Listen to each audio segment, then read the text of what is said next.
ఊర్వశి మేనక అనే కన్యల గురించి. ఎవరైనా సరే ఒక వ్యక్తి స్వర్గానికి వెళ్తే తనకు రంభ ఊర్వశి మేనక అనేటువంటి కన్యలు దొరుకుతారని ఆ కన్యల పేర్లతో సహా మనం విన్నాం.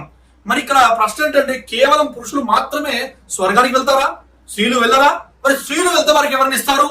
రంభకు బదులుగా రమేష్ ని, ఊర్వశికి బదులుగా ఉదయ్ని, మేనకకు బదులుగా మహేష్ ని ఇలా స్త్రీలకు ఇస్తారా లేదా? ఈ విషయం ఆలోచించారా?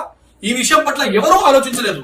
రంభ, ఊర్వశి, మేనక ఇలాంటి చాలా సినిమాలు వచ్చాయి. ఆ సినిమాలు చూసి చప్పట్లు కొట్టి వెళ్ళిపోయారు. కానీ రంభ, ఊర్వశి, మేనకతో స్వర్గంలో పురుషులు కులుకుతుంటే నాకు దక్కాల